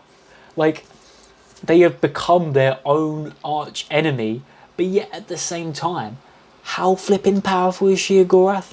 Like, the guy's meant to be insane. Like, he's not meant to... But he... and that's what I love about him, because you can see how powerful he is. But he is just lost. I always loved that that like contest between, you know, you've heard of that show between Sheogorath and Hircine, where they had to choose a champion. No. And you know, they had to pick like a monster to fight each other. Right. You know, obviously they didn't fight each other. They had to pick a monster to pick a champion. You know, Hircine picked a Daedroth. You know, these big Daedric monsters. Yep. And Sheogorath just picked a little bird. A little tiny little tweety bird. No, I remember you saying it, and he plucked his eyes out. Yeah, that's it. Hircine laughed at it and said, "Oh, my monster will destroy yours." Well, the bird landed on the Daedroth's head, and the Daedroth kept trying to reach it, and it couldn't. Yeah. And the Daedroth ended up killing itself by tearing out its own eyes. Jesus. Trying to. But then that's what I love about Sheogorath. He has loads of little lore stories. There are so many. What's the one about again, another Daedric god? They had like I think it might have been Hermaeus Mora. Carry on. Again, I'm recalling this off memory, so I could be wrong. But they had like a bet between this guy, and I think it was a guy went to Sheogorath's realm and was like, oh, he tried to have like a proposition, a deal, and then they came to some sort of agreement, and I think it was Sheogorath said to this guy, if you can spend 3 days in my realm and not go insane, I'll let you go, right? And then Sheogorath did nothing. He didn't plague him, he didn't try to torment him, he did nothing. But he was waiting. But this guy was so paranoid that something was going to happen, that he was going to make him go insane, try and torment him. But Sheogorath did nothing to him. He just lingered that fear, that dread. Yeah, over his head, that he went insane. Didn't he kill himself? No, I think he never ended up leaving the realm. He just got... Oh, that's terrible. All because Sheogorath didn't do anything to him. He didn't do anything. He just loved... He's just laughing the whole time. He just, again, and that's just Sheogorath to a T, puts things in your head, makes you... Oh, there's no question about it. He's an S tier. 100%. And again, what was again, just another thing I want to touch upon. Should we put him in? Yeah, S tier. Yeah, go for He's it. going in the S tier. Go for it. Something in Skyrim. What is it called? The books on Sheogorath. Or is it Myths of Sheogorath? Yeah, go for it. And in that book, I think it's something about like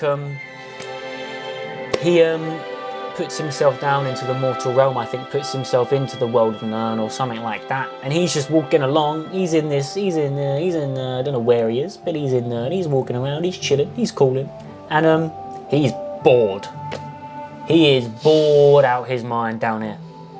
And he sees a lady walking by, I think, you know, walking along the open roads, things like that. And she was like, wow, I really like the sound of these birds, you know, things like that. And Sheogorath's like, hey, hang on a minute, you know what, you're right. This is really nice. This is, you know what, you're goddamn right. And so Sheogorath proceeds to mercilessly butcher this woman. He proceeds to brutally murder her and rip off her limbs and organs, and proceeds to make instruments out of them. Excellent. Terrible.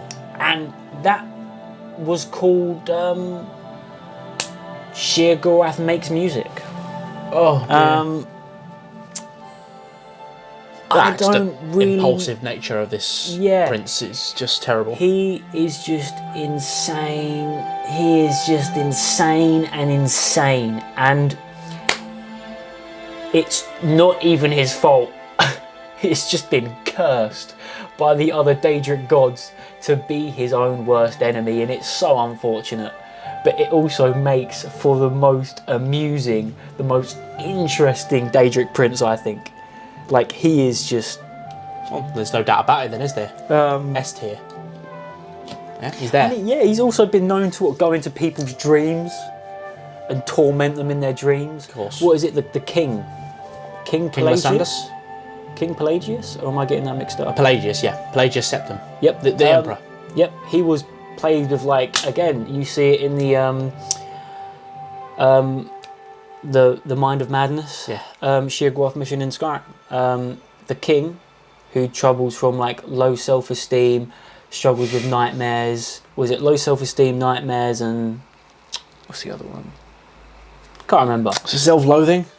Yeah, something like that. And he started just going into the king's dreams and making him just absolutely, and then got the name Pelagius the Mad because of, if I'm not mistaken, from young Shio just meddling in matters. Awesome guy. Awesome guy. If we could have an S+ tier, he would go there. And then, of course, we're going for now Jigalag. Yeah, we've covered everything. We've essentially covered everything about him, but I just want to say I want him to be in Elder Scrolls 6 in some capacity because he has no presence in Skyrim No, I whatsoever. definitely think he will be because I definitely feel like Sheogorath and Jigalag aren't done with each other. They're definitely going to be interlinked somehow. One's going to destroy the other, but they can't, can they? Well, that's already kind of happened. And that got them separated. Yeah, so he's one of the more obscure Daedric princes, cursed by the others, turned into Sheogorath. Eventually, every 1,000 years, he comes back. He is depicted as a crystalline knight. His realm is simply called Jigalag's realm. And that's why I think, in all honesty, him and Sheogorath are just one of the same. Again, a bit like Clavicus, Vial and Barbus. You know, they are more interlinked than they will ever know. They are separate, but Look at this. Jigalag's realm was a realm of oblivion ruled over by the Daedric prince Jigalag. It was said to be a realm of perfect order. It later became known as the Shivering Isles, the domain of the mad god Sheogorath. and that's what. So not only did they change, his realm Jigalag changed. is so together, is so strong, so wise and powerful. It's either S or A, isn't it? That he almost was kind of maybe even destined to become Sheogorath just because of the amount of just power and knowledge he held. Again, it's just like two sides of the same coin. I think he's got A? S? A or S, man. Oh, but then if Sheogorath...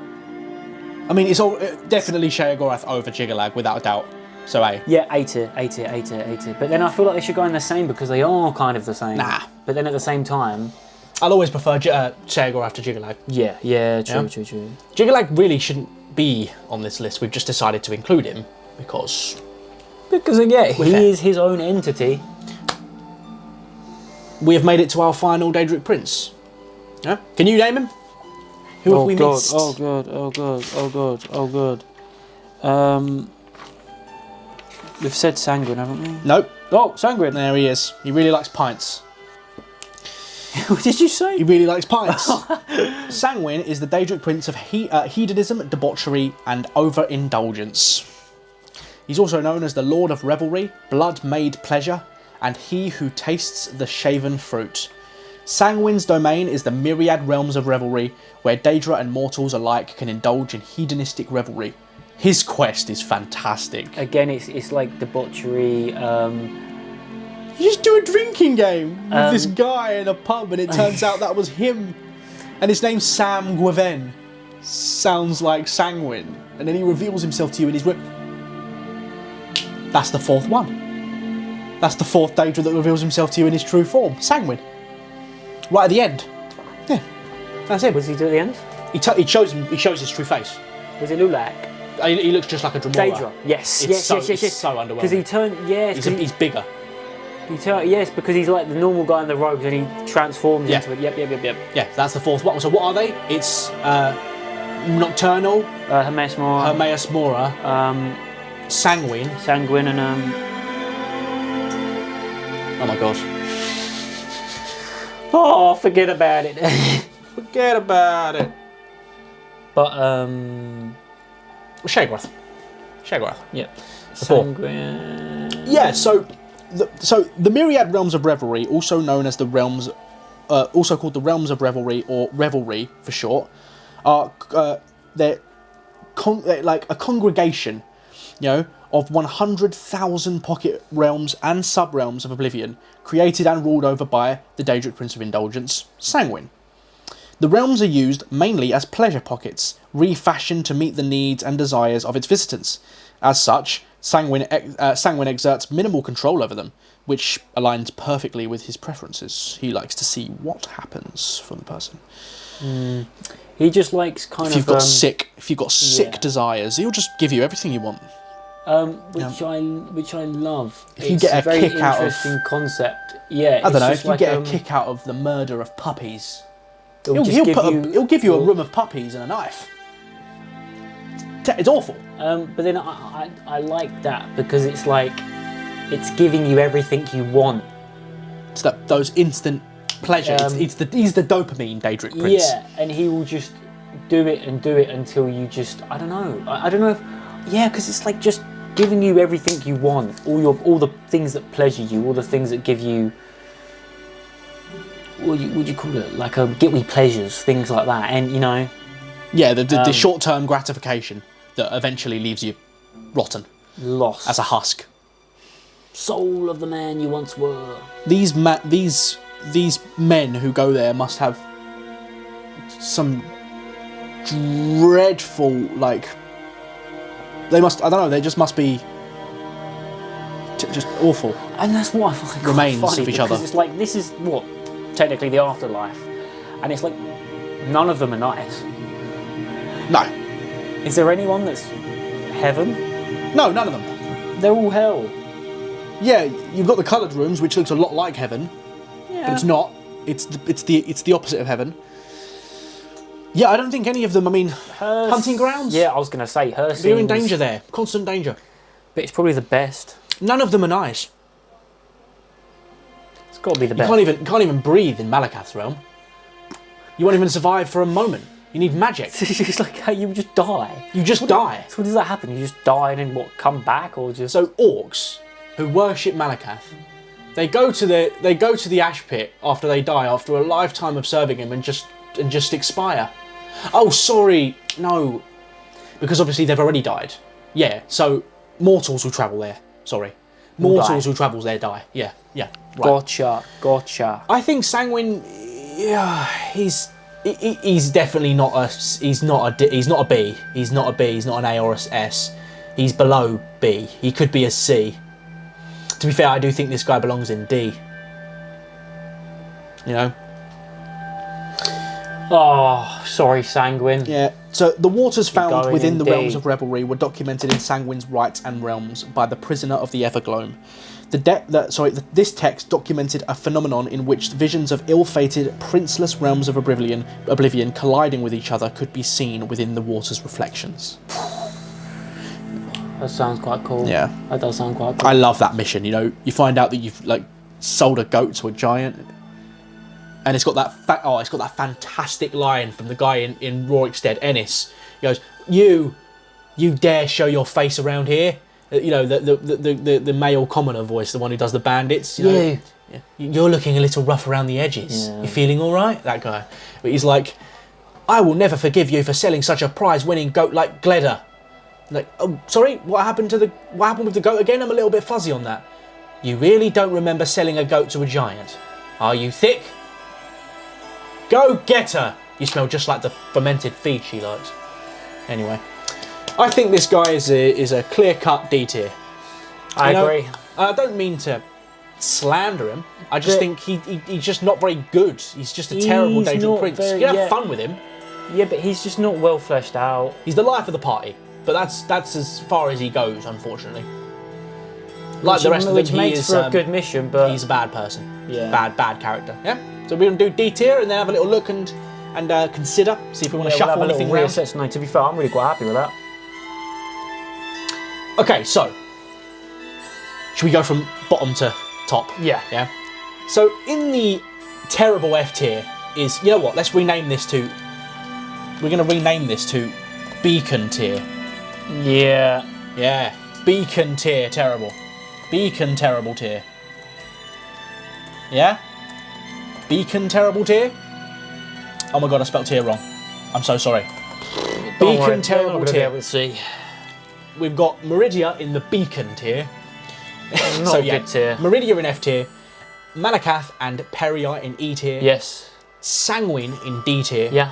In C, we have Clavicus Vile and Vermina. Yeah. In B, Yeah. we have Boethia, Nocturnal, Namira and Mephala. Cool.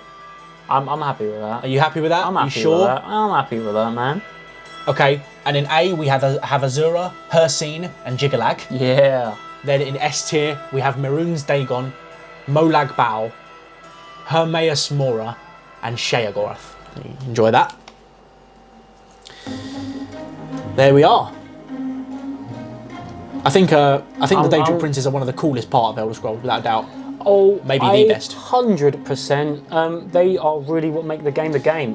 They really build up that the world building. Oh yeah.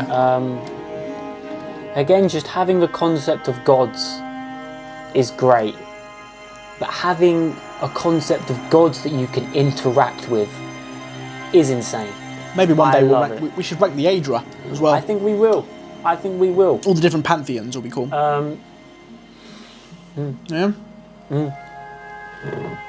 All right. It's got to be done. It's got to be done. It's got to be done. But I think we can agree. We like our villains. We like our bad guys. And these are what make the Elder Scrolls to us. Every single one of these is essentially a monster villain. Yep. Well, no, there are a way. few that aren't, but In yeah. their own way. Sanguine isn't, really. But they are all these extraterrestrial. I say that. That means they're from another world, not they're immortal. Well, we kind of are. Yeah, well, the realm. Yeah.